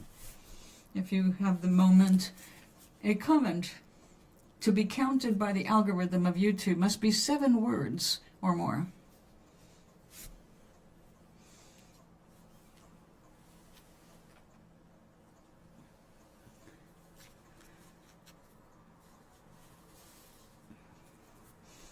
Well, the problem with you, Gary, is that you keep looking at it like you're done. Like you can't go anywhere, you can't learn anything more, you're in a job that's not going to go anywhere. And if you believe that of yourself, that will be the reality. If you decide you want to try for something else, options can open up for you. It's only when we accept the current state as permanent instead of flexible and being in the flow that we get stuck.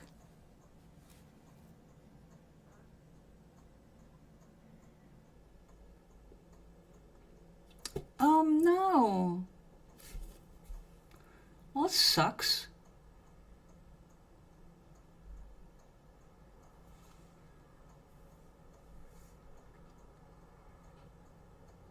I'm sorry. What was wrong with your partner?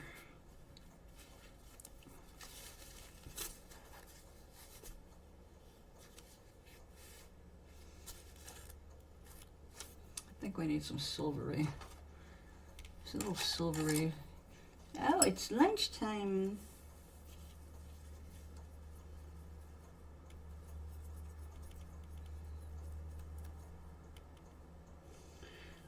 Gary, I loved retail.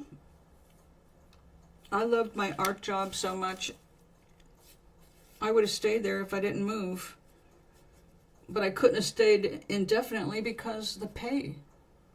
Retail pay is not enough to live on. So you're able to get away with what you get away with because of your very special circumstances.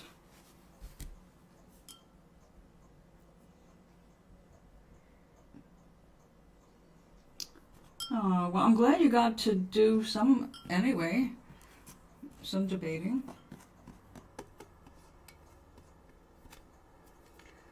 What? Are you serious?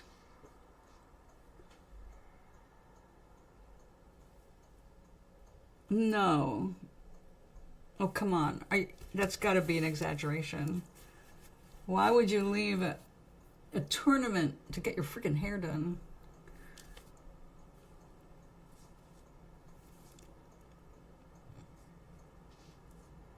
Oh, yeah, okay. Okay, Doc. Well, that makes sense. You can only do so much in a day. It gets very tiring.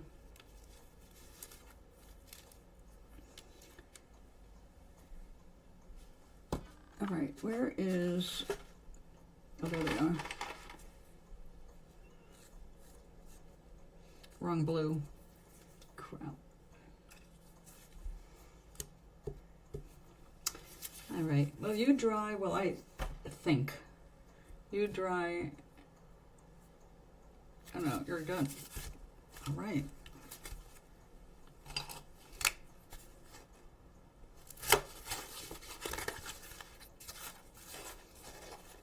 Excuse me. Oh, God.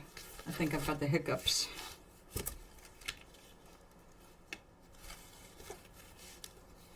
I do. Excuse me. I can't sit here with hiccups. Oh yeah, you can only listen to so much. But still, that's really cool. I'm glad you got to do some of it.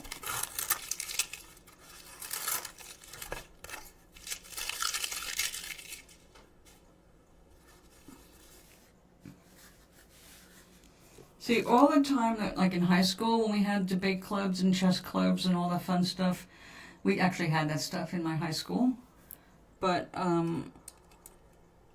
not for me, because I spent most of my high school years enmeshed in legal problems, so I couldn't devote myself to my studies. I still ended up on honor roll because I had to, but it wasn't like being able to go to after school stuff. I wasn't allowed to do anything after school. I had to come right home. It was a safety thing. I was fighting a cop in court, so they were worried that when I got out of school I could be kidnapped. So it was like straight home, no extracurricular activities. So all the little things I wanted to be part of, I was not allowed to. So there, that was that.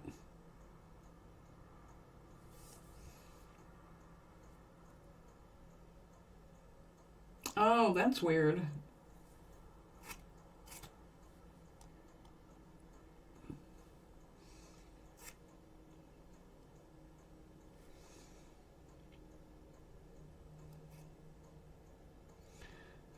Oh. Huh.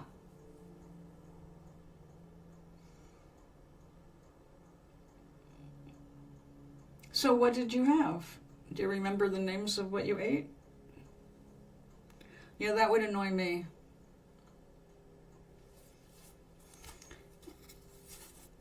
I understand an appetizer, but then I want a meal, and I want to have everything on that plate.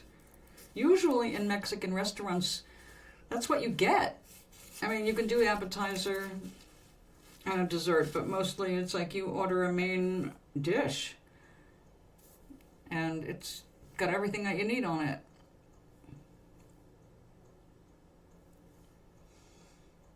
Well, it's nice to have some different food anyway, right?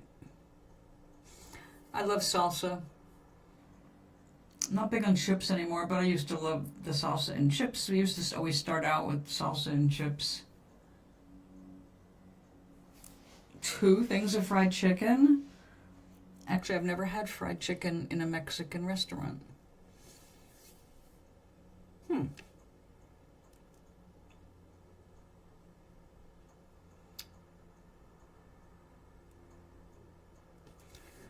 It sounds like they were rather skimpy portions.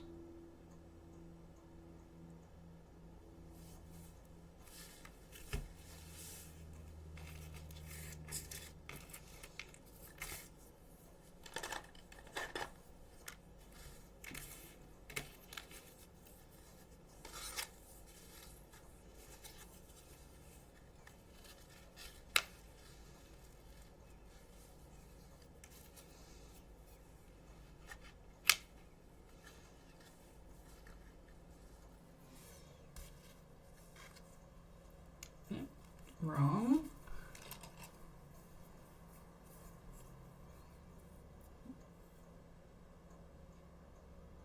Oh, that's good. Yeah, that can get pricey fast if you have to double order something just so you feel satisfied.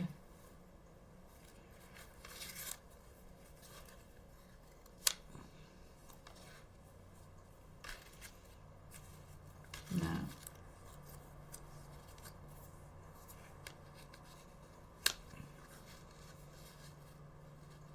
No. Yeah, we'll stick with that. So I went to sleep until I woke up at 1 in the morning. Oh dear. From the food. Hey. Oh no. All this time I thought this was getting hot. It was not. Well, we're going to have to wait for that. Well, All right. I wasn't really joking about the meditation thing.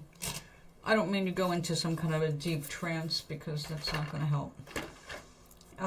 You have to have some serious alone time where you're not distracted by anything, just a few minutes. And I would suggest you do it in the morning when you first wake up. When you're first ready to open your eyes, but you don't yet, when you're the most relaxed, is when you've got the greatest access to your subconscious, and you can start asking questions. Ask for answers to come to your mind, and do that every day for the next week in the morning, and then let it go the rest of the day. Don't worry, if there's anything that needs to rise, it'll pop in your head, it'll be there. But you want to start by asking yourself questions, because your higher self is answering. So ask yourself something like, okay, what do I most like to do? What would I like to do for a career? Where do I see myself in 5 years? Where would I like to see myself in 5 years? Just start asking questions loosely, not with tension or anxiety. As soon as you get anxious, you just shut yourself down. So you want to be able to start off in the morning when you're still super relaxed, and just talk to yourself. And don't talk to anybody else about it, because nobody can answer, Charlie. You're the only one in your skin. You're the only one in your environment. You're the only one who knows what it was like to try this and try that, and what you didn't like and what you did like. But if it's all a jumble and you're feeling overwhelmed, then you have to let it go. No, you shouldn't have any conversations for a while. Yeah, well, I already figured you're going to switch majors, but the guidance has to come from your higher self. And then when you've made a decision and you want to hear what other people have to say about it, that's fine. They're big decisions. I would want some advice too. But when I'm starting off, it's got to be just you. And yeah, the conversation between you and you. And don't second guess it. I mean, you know what you feel. You don't have to explain it to anybody. Well, that is another thing. A lot of people your age take a year off before continuing their education. So they've got some time to reflect, some time to try a job, check out the real world, and adjust their thinking, adjust their choices. So that's not a bad idea. I wanted to do that, but I ended up being homeless, and the whole point became moot. All right, so I got thrust into my first job out of desperation to eat. But after that, it was, I've led a very happy life despite crap happening, because that happens to everybody. But I had a very happy life so far anyway, because of doing things I love. Even when I was with Glenn and he was at his worst, I always made time to make sure I had at least an hour a day that was nothing but me. Nothing but me. And I usually took that time when he would walk the dogs in the afternoon so I could get away from him. Because I'd go for the walk in the morning, I'd go for the walk in the evening, afternoon walk. If he was home and getting on my nerves, it was go. You walk the dogs, I have something to do. And I would sit down and, well, it was my hour. I could think better if I cleared my brain out of the responsibilities and all the stuff I had to take care of.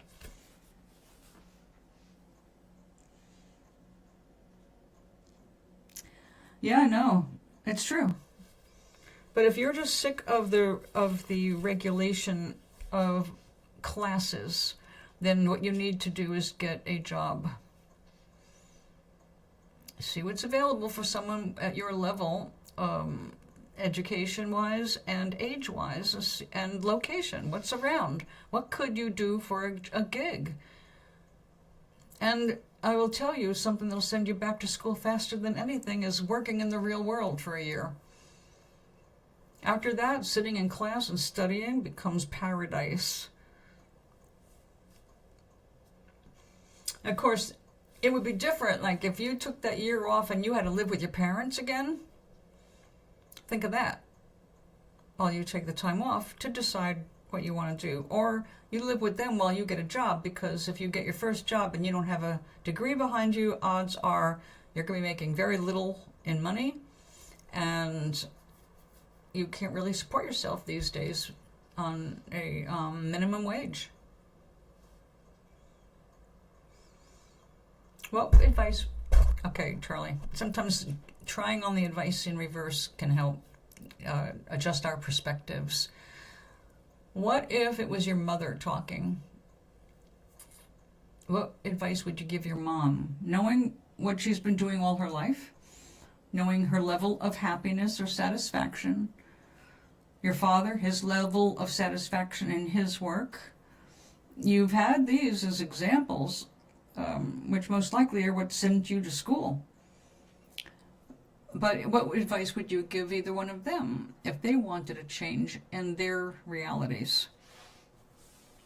So if you're the one giving the advice rather than asking for it, sometimes that switch can trigger new lines of thought for you. But believe me, when I was in school, in high school, planning on going to college to become a scientist, it never crossed my mind that I would be doing a waitress's job. And the max I could make back then was $50 a week and some free food. So times change, needs change, desires are there too. I totally relate to not wanting to go, and I do not like a lot of regulation personally. I've gotten so used to making my own decisions and my own path that the idea of being tied to any kind of a curriculum where I'd have to meet certain things, and if it wasn't in arts, I'd be bored after a while. There's just some things I don't like thinking about very long. They don't interest me. Like, I love physics, but I like it from the diagram perspective. I don't like the number perspective. I'm not good with numbers. So I obviously would never have made it as a scientist. I didn't realize it at the time I wanted to become one.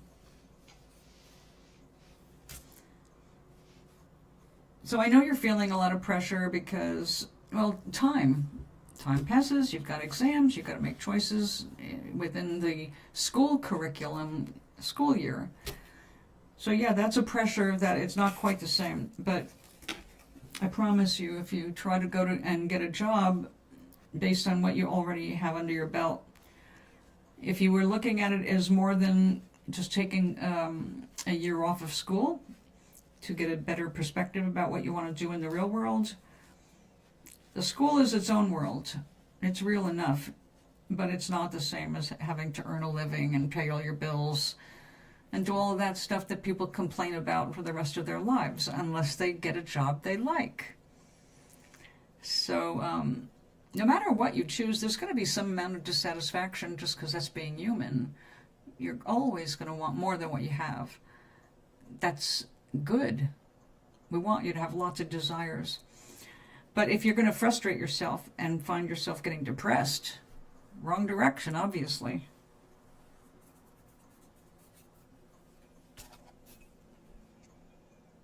So I'm not trying to talk you into either direction, other than I'm trying to talk you into spending more time with you, questioning more about the future.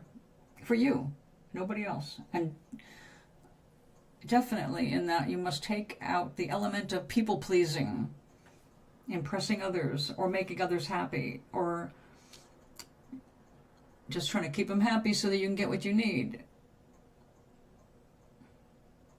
Just think about you for a little bit. Normally with kids, you shouldn't have to say that twice. We're naturally selfish. In a good way.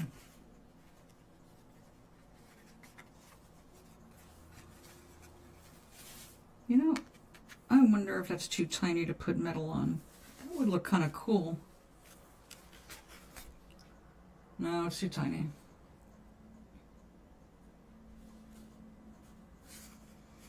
I think we'll just give it a shadow and call it a day there. Darker, darker, darker.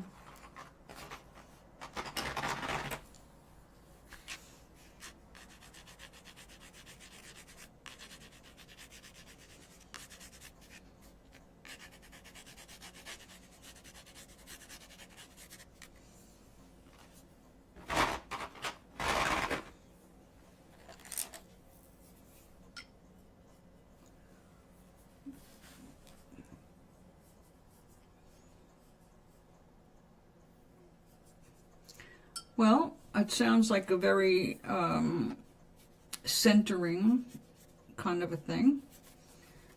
And in that surroundings, that would give you other things to think about. And I was born in the city, but my happiest years were spent in the country. But that's also the kind of person I am. I'm not a, I was a musician and a professional and all that, and I got great satisfaction out of that career choice. But it was more of a desperate career choice, singing for my supper kind of a thing. And the work it entails to be self-employed is way more than you put into working for somebody else. I always had to think about what I was going to be doing in booking, if I was going to have anybody playing with me, or if I was going solo.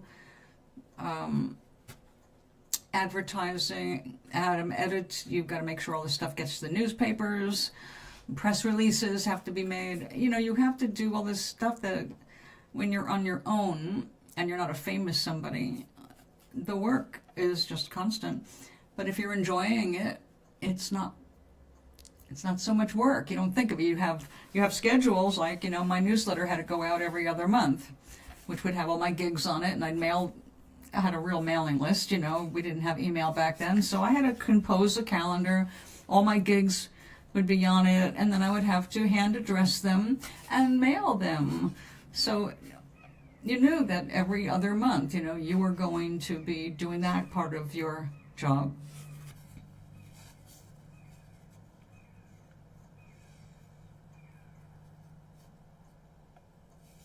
Yes, and at your age, that's something important to think about, because right now, while your brain is expanding, you want exposure to new ideas and new people.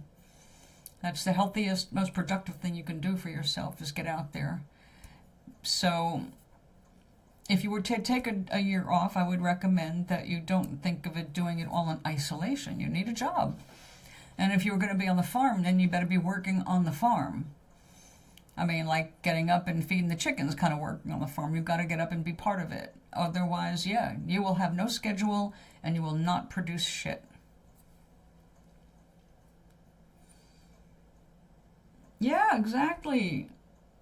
You're just starting to get the hang of it. You're just starting to get into it. I would not want to cut that part off. And if you're with people that are studying the same subject, it's much more exciting, right?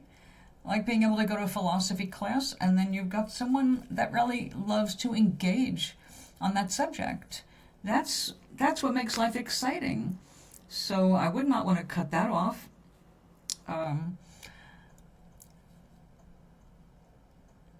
When we are feeling wounded or lost, going and running away to the country is ideal, and it's a great dream, and it's a great place to visit and take your vacations there. Get yourself centered again. Get away from the hubbub, because then you appreciate it all the more when you go back. So now I'm older, different kind of lifestyle. But when I was your age, New York was the place to be. The country was not. I did move to the country at 21, but I also worked all the time, so it didn't feel like I was country for a while, because you're working all the time. Isolation does have its benefits, but it depends on what you're doing. Are you writing a book and you need isolation for that? Well, even there, at your age, you need the stimulation. You need the growth factors way more than you need isolation, honey. Whether it's a job or volunteering for a year, there's all kinds of things you can do if you just leave yourself open to, like, how do I want to feel? That's the question. How do you want to feel? Not what do you want to do, but how do you want to feel? Do you want to feel stimulated, excited, intellectually challenged? Do you want to feel creative? These are things that you should be wanting, I would think. You love your music, and you love it when you meet somebody who plays the piano and likes to play with you. These are fun things, and if you are isolated, you'll have none of that.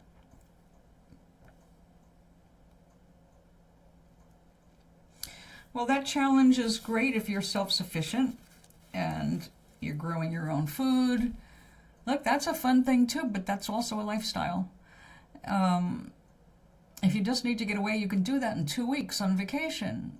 You can say, you know what, Mom, Dad, I'm going to go to Grandma's. I'm going to go to the country house, or I'm going to go to the farm, whatever, and get the hell away from everybody. And believe me, 2 weeks of being alone is, at your age, it's enough. You will spend too much time just sitting around doing shit, which is fine when you're unwinding, like vacation from college. But if you are looking at that for a whole year, at your age, that will not be satisfactory for you after a while. I'd give you at the most 9 months before you start pulling out your own hair. You're wired for social events.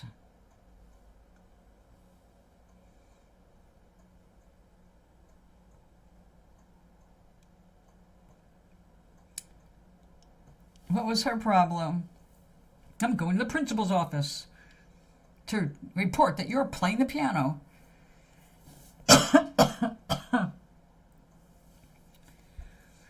Believe me, sweetie, when that's the whole thing. You're setting yourself up for fake challenges. Believe me, all those challenges will come up in time. You will experience isolation, and you will have to cope with that, whether it's desired or not. You'll have all of these challenges over time. You don't have to squish it all in, which is the hormonal thing young people do. Try to get it all in because it's all exciting and all wanting to do everything at once.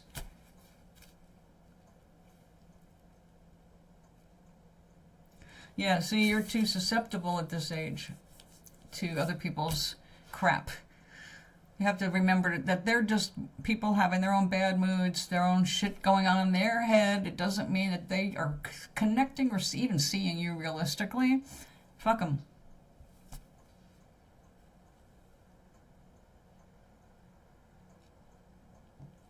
Yes, and you have the right to say that, and that's what a principal would say.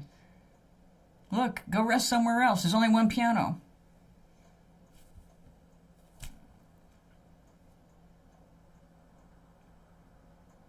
And if I was the principal, I would say the same thing. It's like, okay, I understand you want to rest, but there's more places for you to rest, and this is only one piano. This kid's going to be here for an hour. Oh well, you have as much right to do that. And if she wants to rest and silence, what is she doing in the school building? No, she's trying to make you responsible for her feelings and her reactions, and that's bullshit.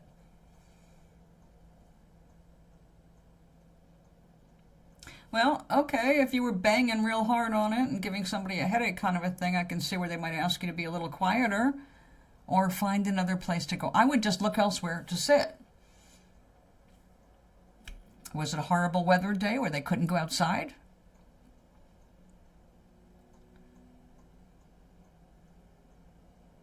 Well, stop. Actually, you can say, well, you're not respecting my need to express myself and practice my music.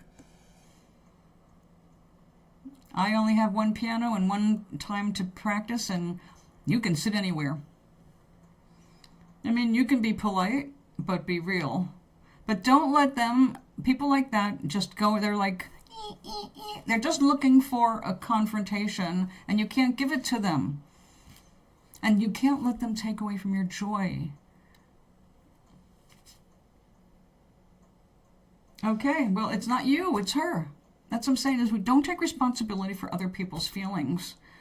Just because they bitched about it doesn't mean that you were doing anything wrong, or you should refrain from playing. You're not there to please her, you're there to please you. It is set up for people who are students and teachers to be in that building, yes?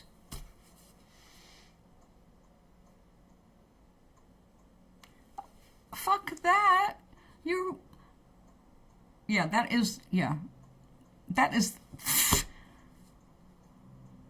improvise. That's called creativity, and that's what we desire.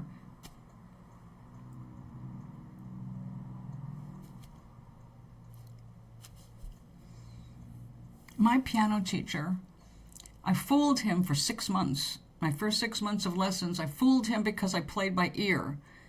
I wasn't reading the music like he thought. And when that time came where he couldn't play it for me and I couldn't hear it, when I went back for my lesson, I was clueless. He didn't get mad.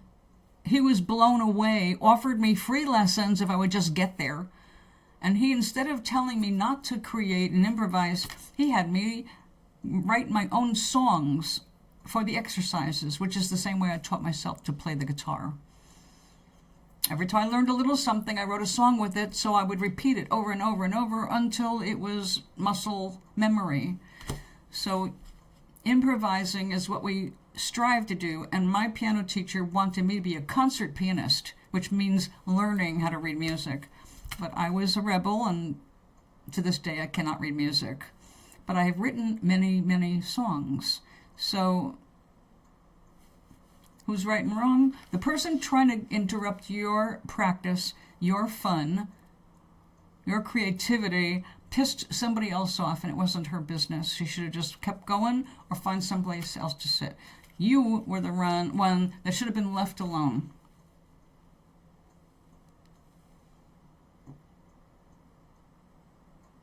I am sorry he is. Well, I'm hoping that you'll stay in contact with each other.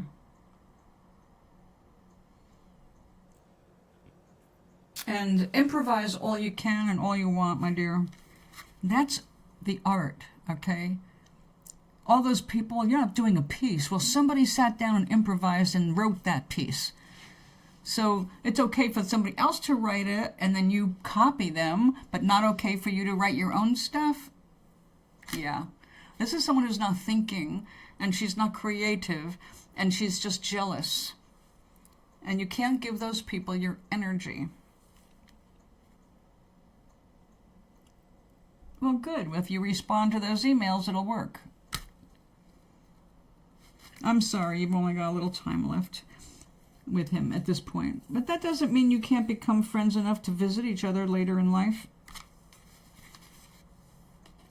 What's his major?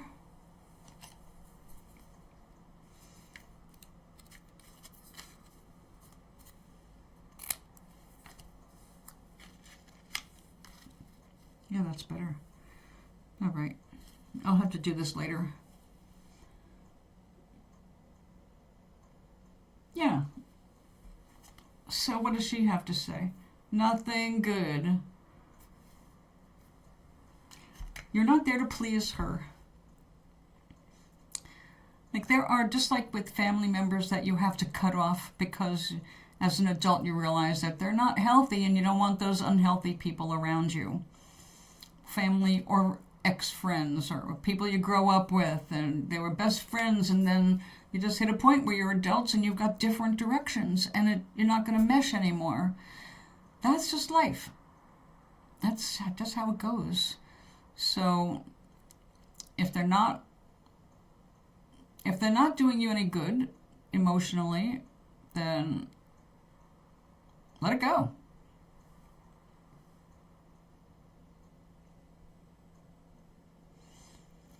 That's wonderful.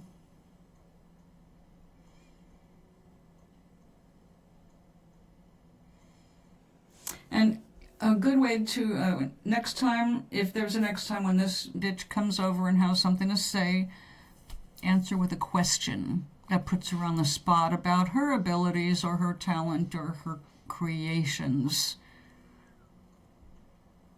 You're a creator. That's why it appealed to you in the first place. I recognized that in you back before you started talking fountain pens. And that's what we're meant to be here, creators. And those who are not creating are jealous or appreciative. They can be both ways. She's jealous.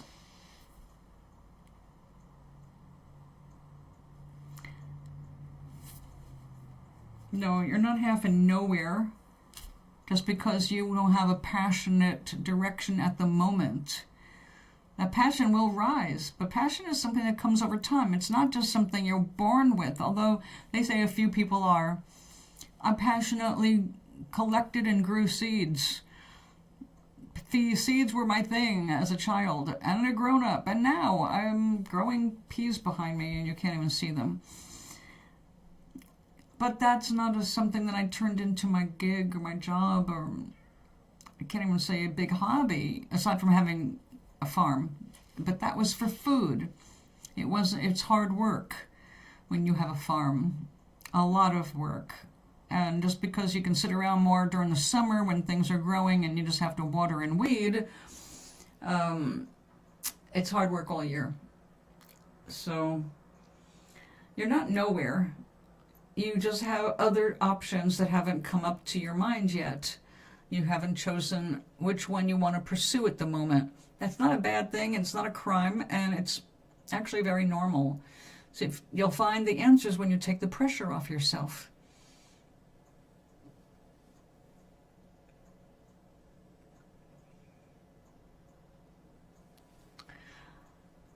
Well, look, there's a part of you that feels a little different and doesn't fit in. So hiding is an option that can feel attractive at times.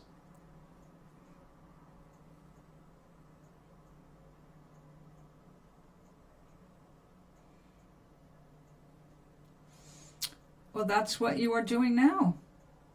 You get to know yourself more when you meet more people, and they reflect aspects of yourself, and you see in them what you like and what you dislike, and then you turn around and say, oh, well, I don't like that about myself, and I recognized it in that person. So we learn through other people and our interactions, not just by reading. If you just sat and read, you would later feel like, what kind of life have I lived? I've got nothing but reading knowledge. I don't have hands-on, grip life with both hands, get a big bite of it. I don't have that experience.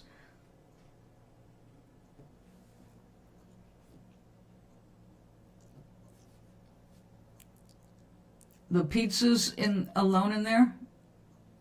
Oh, well, you are cooking all the time. But with more experience, you'll add more to your pizza. So the pizzas will be special instead of just plain cheese. You got to learn about the peppers and onions, garlic. And now I'm going to start to make myself hungry. You know what happens if we start talking about food. Doc, are you back yet so I can say aloha? Yeah, I think you're overcooking. Give it a rest, sweetie. Do something that just feels good. If you're not feeling good, you're going in the wrong direction. If you're getting all tense, you're going in the wrong direction. But let me show you what I did. And the other. This is so pretty. Look how shiny the black seeds are. That's a sesame treat, but it's 50-50 black and white. The black still has its hull on it, which makes it higher in calcium and fiber. And now that I know it's in sesame seeds, now I know why eating this all week is why my nails are so much stronger. Like, I couldn't figure out, why are my nails strong? My nails have been, like, since I went on chemo, they've just been getting worse. And then all of a sudden, I've got nails. Like, wait a minute. The only thing I've done is, and it turned out the only thing I did different was add a cup of sesame seed a week to my diet. And now, holy moly. Full of pain, but you know. Yes, I am going to go make my lunch, especially since I was fantasizing of how I'm going to make my lunch today, before I even had breakfast. So I will be back at some point. Since I'm caught up with my laundry, the only thing I have to do today is, well, I've got paperwork, actually. I got some paperwork to do. But I also have to finish up a bunch of these little things, and I have to try to stop procrastinating because Gloria needs more art. I want to make sure she has something coming to her through the holidays almost every day.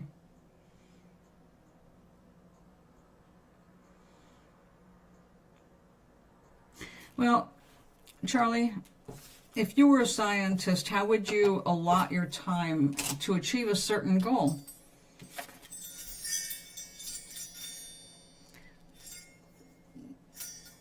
Does the grade matter? If you want to get into it, if you want to change your majors, don't you still need to show that you're capable of studying and doing decently?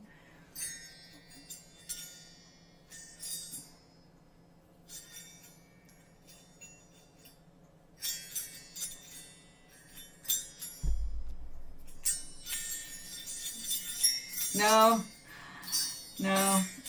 Well, just look at the scientific method and take care of yourself today. I'm not singing you off to sleep because it's too early. I'll be back at some point today.